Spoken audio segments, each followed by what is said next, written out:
Вот мы на доске написали такую табличку. To help you visualize these biblical covenants. Чтобы вам проще было представить вот эти библейские заветы. Now these are the covenants that are described in the Bible. И это заветы, которые описаны в Библии. And these are different from the covenants mentioned in covenant theology. И они отличаются от заветов, которые говорит так называемое заветное богословие, да, или богословие завета. Three covenants that are between God and all mankind. И в следующем разделе мы исследуем 3 завета, заключенные между Богом и всем человечеством. So, Это Б латинское. Yep. Up here put all mankind. Все человечество здесь. And here is Israel. Okay. Okay. Значит, здесь все человечество, пометьте. Now we're going to go into detail with each one of these covenants. И мы детально рассмотрим каждый из этих заветов. Здесь Израиль.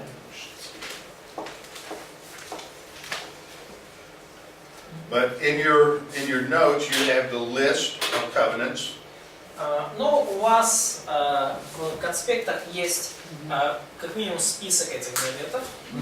And their scriptural references. И ссылки. So we're not going to details. We are. This is the overview. Ага, да. Start big, go narrow. Да, то есть это такой обзор, и потом мы по каждому поговорим подробно.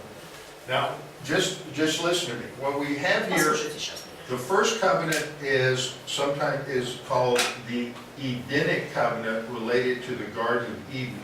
И первый завет часто называют Эдемским, потому что он связан с Эдемским садом. But I like to call this the creation covenant. Но мне нравится его называть завет сотворения. Now that creation covenant stands until, pay attention, until Adam sins. И этот завет сотворения, внимательно слушайте, But был в действии до греха Адама. But after Adam sins, there are problems. Но после того, как Адам согрешил, возникли проблемы. So that means some modifications need to be introduced to the covenant. И теперь это значит, что в завет нужно вносить некоторые изменения. That's what happens in Genesis chapter 3. И вот что случилось в Бытие 3 главе. So that is described as the Adamic covenant. И это вот мы называем Адамовым заветом, да, вот этот модифицированный завет. And then the next major event that takes place is the flood of Noah. И следующее такое большое событие, которое имело место, это потоп во время Ноя. And after the flood, God enters into another covenant, or he modifies that same covenant. И после потопа Бог вступает с человечеством в Новый Завет. Ну, точнее, Он модифицирует предыдущий.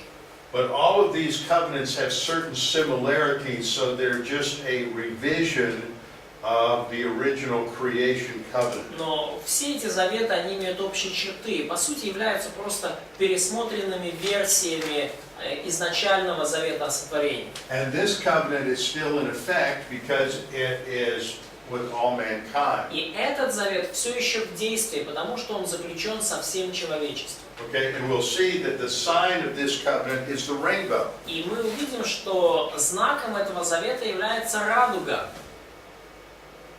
And the promise of the covenant with Noah is that God will not destroy the earth by water again. И обещание, данное Богом Ною, да, это то, что Бог больше не будет уничтожать землю водой. But all of the elements, Но все элементы in the Noahic covenant are still in effect. Все элементы завета с Ноем, они все еще в действии. That includes capital punishment. Они включают в себя смертную казнь. And it includes eating meat. И включают в себя поедание мяса. Okay. Now, following the Tower of Babel, И вслед за событиями у Вавилонской башни, God enters into a covenant with Abraham.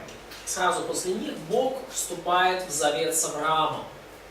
So the other biblical covenants mentioned are all related to God and Israel. И все прочие заветы библейские, о которых мы читаем, это заветы между Богом и Израилем. In the Abrahamic covenant, В Авраамовом завете God promised Abraham three things: Бог пообещал Аврааму 3 вещи. land, seed, blessing. Землю, семя, благословение. I want to tattoo that on the inside of your eyelids. Я хочу, чтобы эти фразы у вас были зататуированы у вас на вашей роговице ваших глаз. Okay, I want you to dream about land, seed, blessing. Я хочу, чтобы вам сны снились про землю, семя и благословение.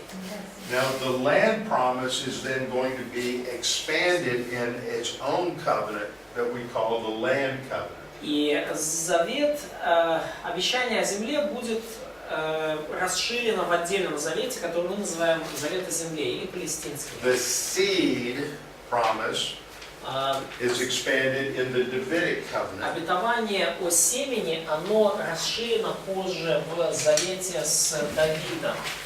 And the blessing promise И обещание о благословении, is expanded in the new covenant. оно расширено в Новом Завете. Now, all of these covenants И все эти заветы, that I have mentioned are all unilateral or unconditional covenants. которые я упомянул, они односторонние или безусловные. The only covenant, wait a minute. Another word that we could use to describe these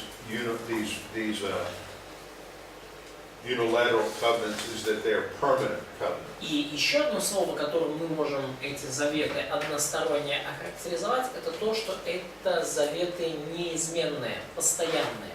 But the Mosaic covenant is a temporary covenant. Но Моисеев завет, It is a covenant that God has made он временный.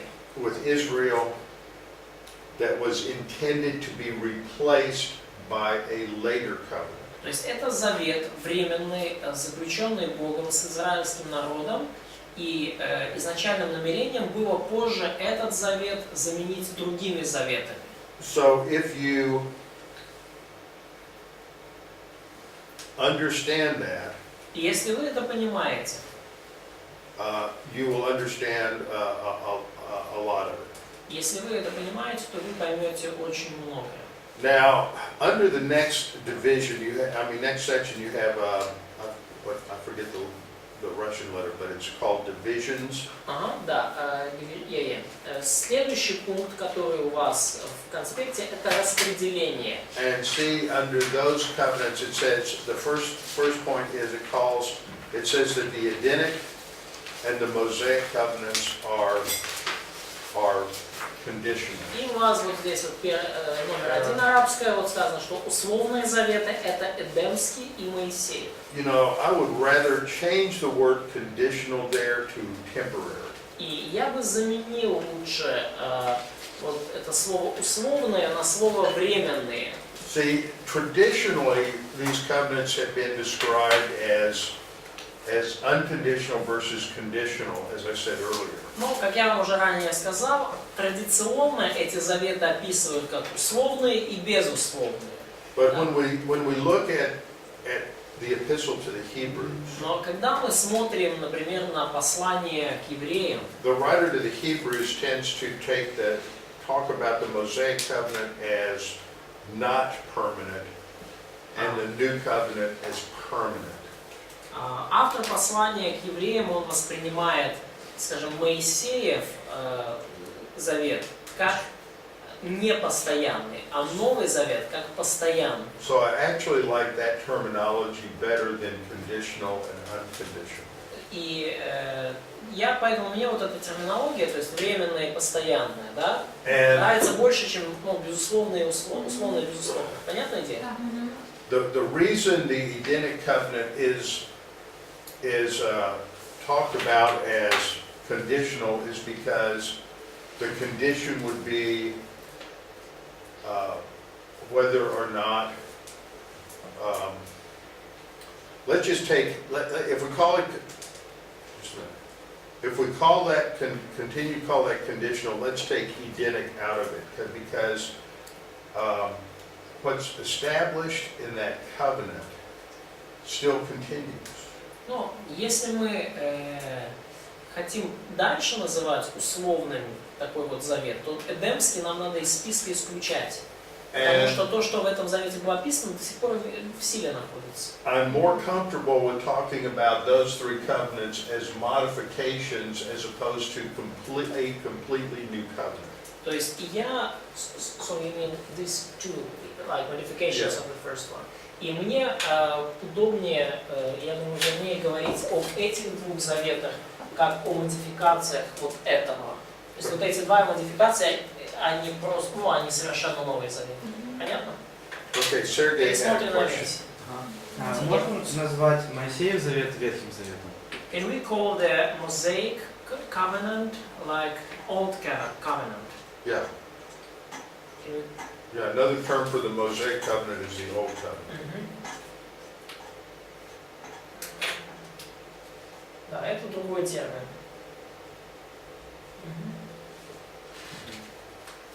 Okay. Но, народ, чтобы вы не спутали, can I, there is a, it could be tricky because in the Russian language, the word testament and word covenant, they're just the same words. Okay. And some of people could, if they would call Mosaic covenant, like Old Covenant, they could mix in their mind the Mosaic covenant and the Old Testament in general. Like, Okay, yeah, that would be a problem. yeah. Yeah. So maybe let's It's just call really Mosaic. better to refer to the Mosaic covenant as the Mosaic covenant. That's a more Ну, precise term. смотрите, даже несмотря на то, что да, можно назвать Моисеев ветхим, но поскольку у нас одним и тем же словом обозначает, ну, то есть в английском есть, вот для книги, да, Ветхий Завет, да, есть Old Testament, а для завета, да, Old Covenant, а у нас все завет, и то, и другое. И у нас мы начнем путаться. Ветхий договор. Да, не надо договора, просто называйте Моисеев Завет, не путайтесь. Он говорит, лучше технически правильно называть Моисеев Завет. То есть, чтобы, ну, не было путаницы по варианту. Потому что мастер вас, помнится, запутал с новым заветом и вещами. Okay, let's skip to the next point, which is the nature of the unconditional covenants with Israel. И переходим к следующему пункту. И это сущность безусловных заветов с Израилем. They are literal, eternal, and unconditional. Заветы с Израилем, они буквальные, вечные и безусловные. Literal means they must be understood at face value. А буквальные, это значит, что они должны приниматься буквально.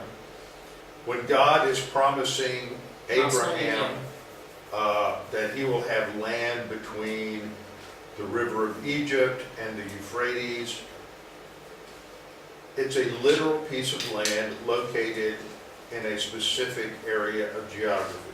Когда Бог пообещал Аврааму землю от Египта до реки Ефрат, то это конкретный кусок земли, расположенный, ну, в конкретном географической там, точке или области. When God promises David a future descendant who will reign forever, it's talking about someone who literally comes from his biological line. И когда Бог пообещал Давиду, что от него произойдет, ну, великий потомок, который будет править вечно, то это буквально значит, что вот этот будущий царь, да, будет биологическим потомком Давида. The land that God promises Israel is not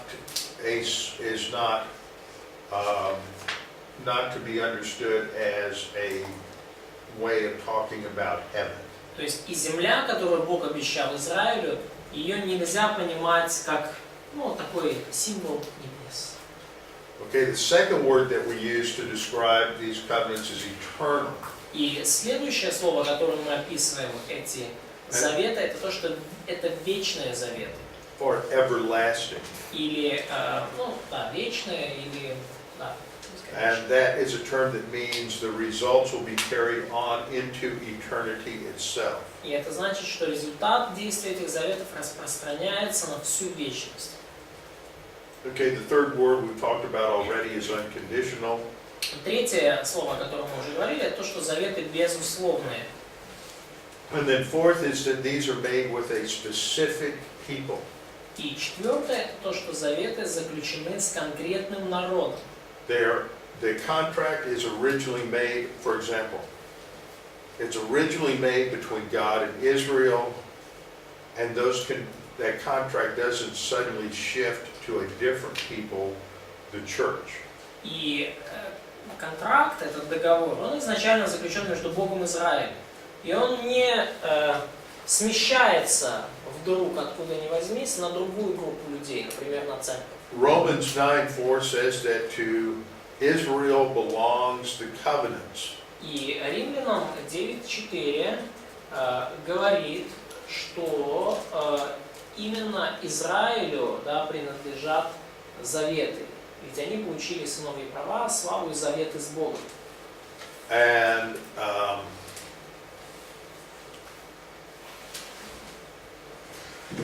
Ephesians 2:11 and 12 confirms that the Gentiles were strangers to the covenants. И Ефесянам 2 глава 11-12 говорит о язычниках как о отчужденных от общества Израиля и чуждых заветов обетования. So this emphasizes that there is these covenants are specifically with Israel and they're non-transferable. И это здесь нам подчеркивается, что эти заветы заключены конкретно с Израилем, и они непереносимые. They don't transfer to someone else. Непереносимые в плане, что они не переносятся на кого-то еще. Okay, any questions? Есть ли какие-то вопросы? А как нам Новый Завет применяется тогда? So how, к нам как церковь, да? Да. How could we apply new covenant to our lives or to the church age? Well, after we talk about the new covenant, then you can ask that question. Ну, после того, как мы поговорим о Новом Завете, тогда можно задать вопрос. Вопрос, ну, может быть, чуть больше можно сказать о теологии кальвинистов, на основании чего, ну, вообще, они утверждают, что церковь Израиля одно и то же, и как это... So, could you explain more about Reformed theology and what is the basis for their statements about the church as a new Israel, etc.? There's no statement in the Bible that the church is the new Israel. Yeah, but what is the basis? Oh, I'll get into all of that when we get into the details of it. Но в Библии нет утверждения о том, что церковь Новый Израиль. Нет. We're going to look at each of these in detail. А вот о кальвинистах и так далее поговорим уже чуть позже, когда в детали будем там. I'm just giving you the overview of all the covenants right now. Сейчас просто такой обзор всех заветов. То Едемський завіт, він умовний чи документний?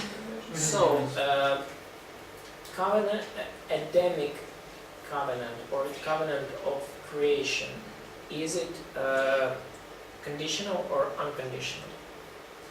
See, that's why I don't like that term. Ну вот почему мне не нравится этот термин вообще условно и безусловно. And it's temporary Он временный, because it has to be changed once man sins. потому что он изменился, этот завет, когда человек согрешил.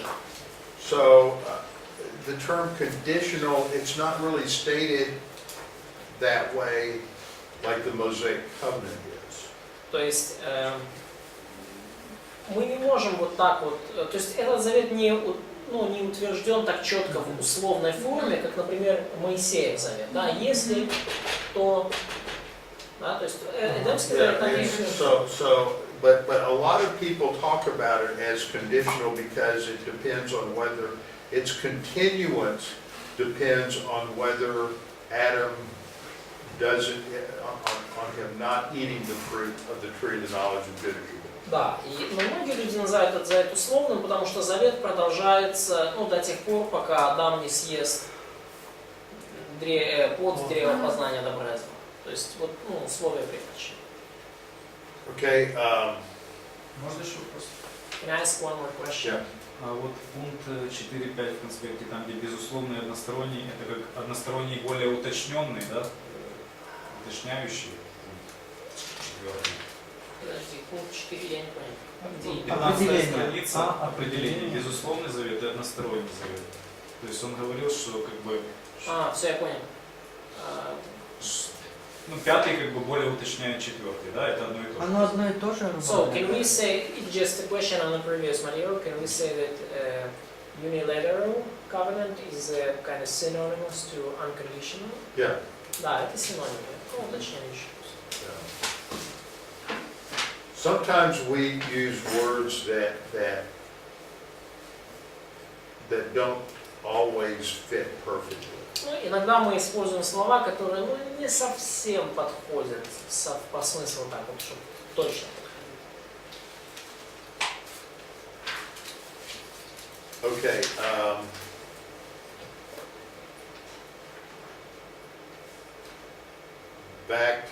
The next section is called the principle of the timing of the provisions. Следующий раздел называется «Принцип времени и обеспечения». So, like the Abrahamic covenant, God makes a covenant with Abraham roughly 2000 BC. Как и Авраамов завет, он заключен с Авраамом где-то в 2000 году до нашей эры. But the covenant, many aspects of the covenant will not be fulfilled until Jesus comes back. Но многие аспекты этого завета не исполнятся, пока Иисус не вернется. Some aspects of the covenant are, take place later on. Некоторые аспекты этого завета, они будут иметь место позже. For example, in the Abrahamic covenant talks about there will be a time when Abraham's descendants will be enslaved for 400 years. То есть в Авраамовом завете есть такой момент, что потомки Авраама будут в рабстве 400 лет. And that won't occur for a long time. И этого долгое время не происходило, а потом произошло. Then we also have promises in the Abrahamic covenant that he will have a son. И также есть обетование в Авраамовом завете, что у него будет сын. Of course, that is fulfilled in Abraham's lifetime.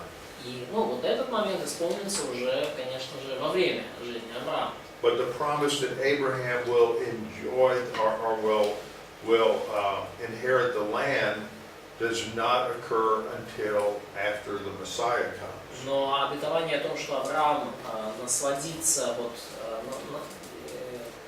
и наследованием земли, что он наследует землю, оно не исполнится до тех пор, пока Иисус не вернется. Okay, and then the third point, И третий пункт. and I don't know how it reads, I think this is a mistake, but the third point should read, the new covenant does not go into effect with the death of Christ. Is not. No. So it is not in effect now. No. Okay.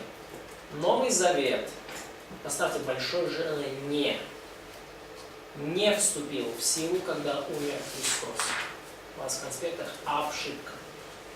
Новый Завет не вступил в силу, когда умер Христос. Новый Завет сейчас не действует. Пункт 3 в разделе F. Но сейчас действует что-то вот такое, это что, мастер объяснял? So, Мастер. Сейчас, подожди, когда мы вернемся. То есть, We will discuss the issues related to that when we get there. и мы разберемся с проблемами, которые тут, вопросами, связанными с этим, когда доберемся. But let me give you a simple example. Ну, давайте я вам приведу простой пример. Part of the new covenant means that no person will need to teach their neighbor about God. И частью Нового Завета является то, что уже не нужно будет никому своего ближнего учить о Боге. Is that true? Is that in effect today? Что это правда? Что это действует сейчас? No. Israel will be in the land. I mean, all the Jews will be regenerate in the land. Что еще говорится в этом завете? Что Израиль будет в своей земле, что все израильтяне будут возрождены и жить в своей земле. So it's not in effect. Этого нету. The sacrifice that is the foundation for the new covenant has been made. Жертва, которая была основанием для Нового Завета, она была принесена. But the new covenant does not go into effect until Jesus returns. Но Новый Завет не вступит в действие, So несмотря на это, до возвращения the Иисуса. way that should read is the new covenant is ratified. That would be a good term. The new covenant is ratified by the death of Christ. То есть, и можно сказать, да, но я не знаю, насколько вы такую юридическую терминологию, Новый Завет ратифицирован смертью Христова. And then the last point in your notes is that some covenants become the basis of a dispensation. И еще один пункт в ваших заметках, что некоторые заветы стали основой той или иной диспенсации. But like the new covenant, the Davidic covenant, and the land covenant. Ну, как, например, Новый Завет о земле, Новый Завет, Давидов Завет. Don't start a new dispensation when they're given. Такие заветы, да, вот эти три, они не начинали новую диспенсацию, когда они были даны. С них не начиналась новая диспенсация. Вот эти три. But when they go into effect, Но когда они вступят в действие, they all go into effect at the beginning of the millennium. то есть они все вступят в действие в начале тысячелетнего царства.